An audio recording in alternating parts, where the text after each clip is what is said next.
From children commandeering a train across Japan in search of their friend, to a hardcore gamer crafting his legend in a popular MMO, these new fantasy anime have 0 terrible episodes. Number 12, A Salad Bowl of Eccentrics.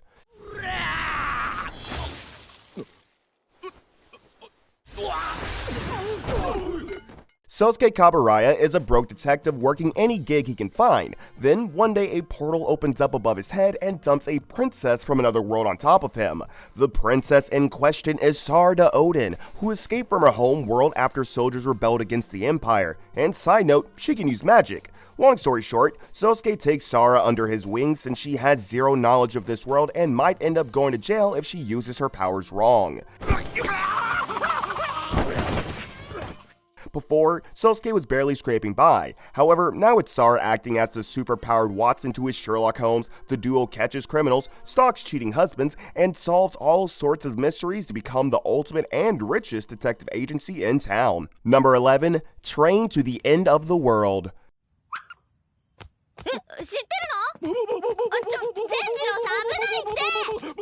Not so long ago, a disastrous incident altered the course of civilization. Now, humanity is left scattered in isolated settlements, and in one specific town in Japan called Agano, people are transformed into animals when they become 21 years old.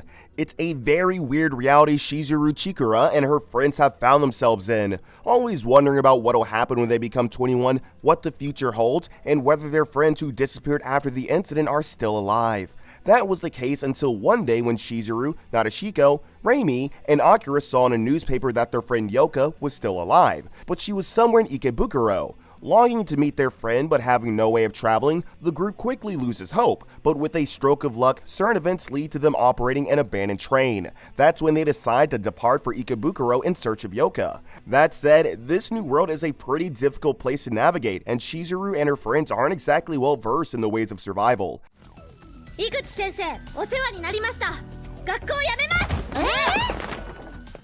Train to the End of the World is a post-apocalyptic fantasy anime that'll show you unforgettable characters and moments. Its setting will hook you in more ways than one, and it's simply a must-watch for fans looking for amazing new fantasy anime to try out. Number 10, The Wrong Way to Use Healing Magic. A magic circle? Did he wander into the middle of a film shoot or something? Kazuki Ryusen and Suzume Inukami are summoned to the Linger Kingdom to take up arms against the Demon Lord's army as heroes, but during the summoning process, their classmate, Ken Usato, is accidentally dragged along with them. While Kazuki and Inukami have an aptitude for offensive light and lightning magic, Usato has an affinity for healing magic. Unfortunately, while healing magic is regarded by the fantasy world's inhabitants as a rare type, it's also known as the most useless one in combat. Since there is no way of sitting Usato back, Rose, the captain of the kingdom's rescue team, enlists Usato to train under her so he isn't just dead weight. And so begins a lifetime of rigorous training for Usato to make him battle ready by the time the Demon Lord invades with his army.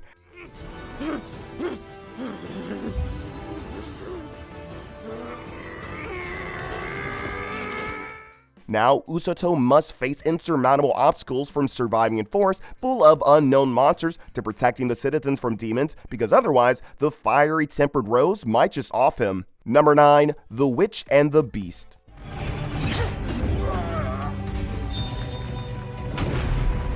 A long time ago, Guido was cursed by a witch who caused her true form to be locked up, and ever since then, she has been living life looking like a schoolgirl and being accompanied by Aesop, a mage from the Order of Magical Resonance. But Guido's dead set on finding that witch and exacting her revenge, and that's why she joined the Order of Magical Resonance in the first place.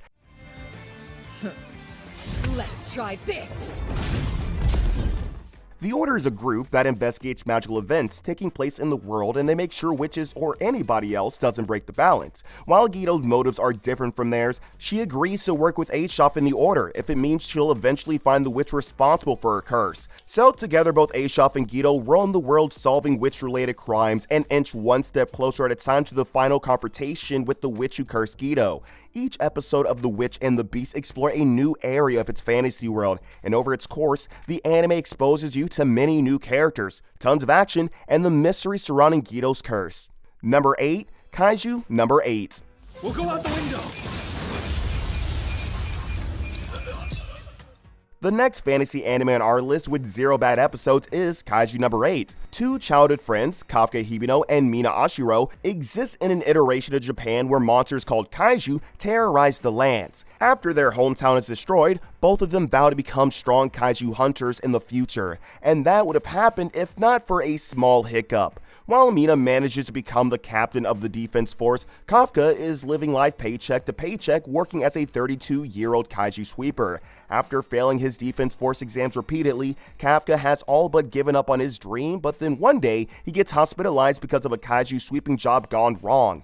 It's then that a parasite-type Kaiju enters his body, and he acquires superhuman powers and the ability to transform into a Kaiju. In one shot!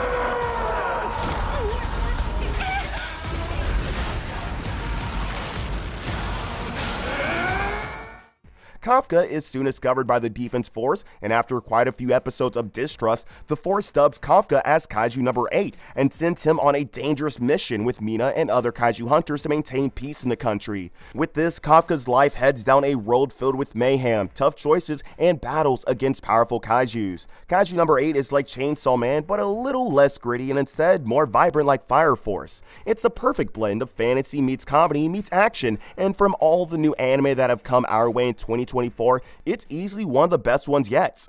Number 7, Shangri-La Frontier.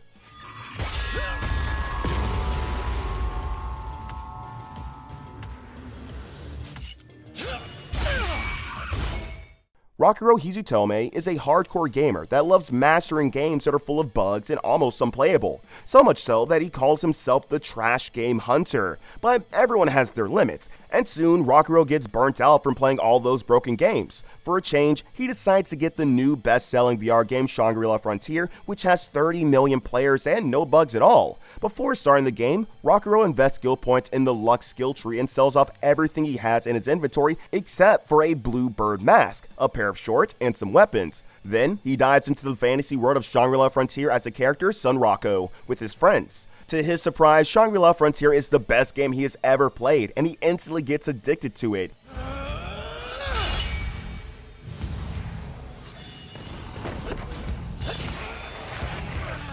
He goes headfirst into every enemy he can find, and thanks to his high luck and all that experience he gained from playing trash games, Rakuro levels up rapidly within the game's world. He starts taking on quests that other players think are too difficult, and soon, Rakuro's legend starts spreading throughout Shangri-La Frontier as its strongest player. Number 6, Spice and Wolf, Merchant Meets the Wise Wolf. The North. I'd like to go home. Spice and Wolf is a fantasy romance anime that follows a merchant named Lawrence and the wolf deity Holo, who travel the countryside together selling items and learning about the culture of different folks, all while they are slowly getting to know each other better. From this synopsis, you'll be able to instinctively tell Spice and Wolf is a romance adventure tale, but unlike most romance anime, this isn't all fun and games, and there's a decent plot unfolding with every passing episode. Are you frightened of me now? As Holo and Lawrence travel to different regions, they discover new trade opportunities and meet new people, and you'll get to see their personalities develop extensively. The overarching storyline is one of the best ever too, and by its end, Spice and Wolf, Merchant Meets the Wise Wolf, will surely touch your soul. Number 5, Re-Monster.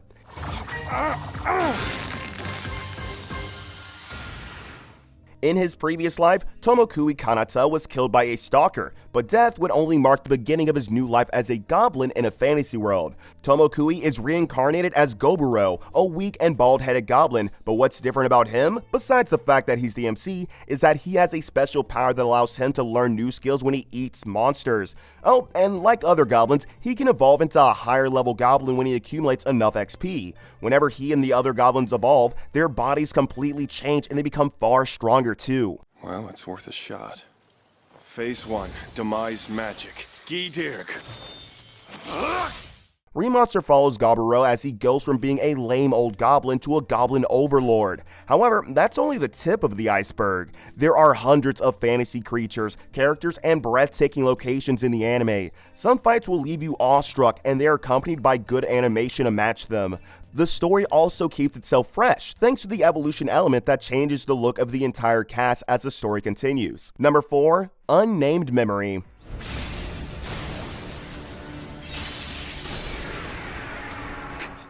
Oscar is the crown prince of the Farsis kingdom, but someone seems to have put a cruel curse on him. Whenever Oscar is about to have a child, his wife dies, and this cycle continues regardless of how many times he remarries.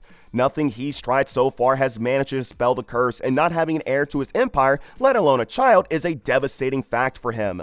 But after Oscar's ready to admit defeat, he gives a final shot at curing his condition. He climbs the Azure Tower in search of the fabled witch of the Azure Moon, someone who's supposedly strong enough to lift his curse. After a series of rigorous challenges, Oscar finally meets Tanasha, and she proposes that Oscar marry someone with strong magical power to repel the curse. But why look around when you have a strong and beautiful witch right in front of you? さすが沈黙の魔女。非常にお気の毒ですが。つまり、結局解けないと。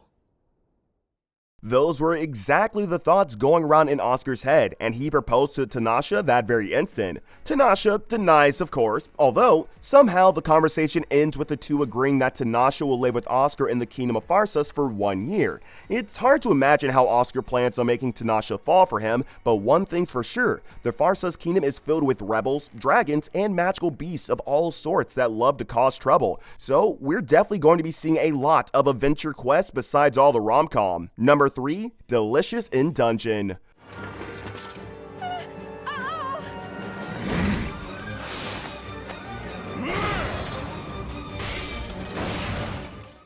Wandering in endless labyrinths slaying monsters isn't as cool as it sounds, and there's no one better to explain the feeling than Leos and his party. During one of their dungeon dives, a giant red dragon ambushes them and gobbles up Laios' sister Fallen. The rest of the party is teleported to the dungeon's beginning, but Laios is set on saving his sister before that dragon digests her. There's just one small problem. The party has absolutely zero funds, resources, and food to survive the journey. That is unless they are prepared to commit the taboo act of eating monster meat. With no alternative in sight and Fallen's rescue being the top priority, Leos, Chilchuk, Marcel, and Senshi head deeper into the labyrinth and embark on a culinary adventure of a lifetime that involves the cooking of the most delectable monster meals. It's ready. That includes, but is not limited to, savory magical crabs, chickens that come with a snake tail, parasitic worms, to all sorts of weird creatures you can't imagine. Delicious in Dungeon is a fantasy anime that cuts no corners when it comes to delivering stunning animation, a thrilling story, and unforgettable delights. And if it wasn't clear already, for otakus that love nothing more than hunting their own monsters and then cooking them into delectable meals, Delicious in Dungeon should be on top of their bucket list. Number 2, The Unwanted Undead Adventurer. 勘弁してくれよ。俺は Another new fantasy anime with 0 terrible episodes is The Unwanted Undead Adventurer. Rent Faena is an adventurer who's making ends meet. Most of the time, Rent is hunting low-level beasts like goblins and slimes in dungeons to make ends meet. But one day, everything changes when he's eaten by a dragon. You might have noticed fantasy anime this year seem to have a very weird pattern of characters getting eaten by dragons or monsters first before the story begins.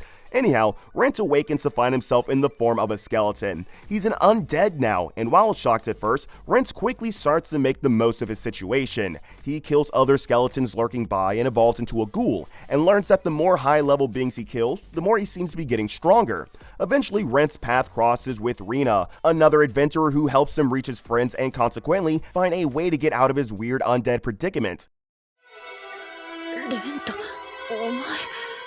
Once that's all said and done, Rent takes on a new persona and re-enlists as an adventurer. With the help of his allies, both new and old, he accepts jobs that used to seem too difficult when he was a human, the sole purpose of his actions being so that he can find a way to evolve once again into a stronger undead, and also so he doesn't look like someone with both feet in the grave already. Number 1, Frieren, Beyond Journey's End. Ara, the one standing before you, is a great mage who's lived for over 1,000. Arguably the best fantasy anime of all time is a rather new addition to the genre, Frieren, Beyond Journey's End. It's a story about a 1,000-year-old and practically immortal elven mage named Frieren. Frieren has lived through many lifetimes, fought uncountable wars, and met and buried innumerable of her comrades. She's seen the entire history of the world unfold right in front of her eyes, and after thousands of years of roaming the planet, Frieren reflects upon her past. The actual plot kicks in when Frieren returns after half a century to meet the group with whom she defeated the Demon Lord. However, while Frieren hasn't aged a day, they, on the other hand, have grown old. This is when Frieren's life also intertwines with that of a gifted orphan called Fern, and this marks a pivotal moment for Frieren's future. Another journey for Frieren is about to begin, one filled with emotionally driven moments, hearty new faces, and the occasional brawling.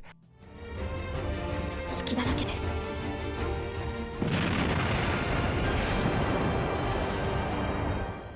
The story is told in the present day, as well as in a series of flashbacks that show you what Frieren has been doing for the past 1,000 years. So, watching Frieren Beyond Journey's End is like jumping into a world where thousands of awesome stories have already happened, yet twice as many still await. Every single episode of Frieren Beyond Journey's End is a blast, and if you had to pick a single new fantasy anime to watch, this would be it.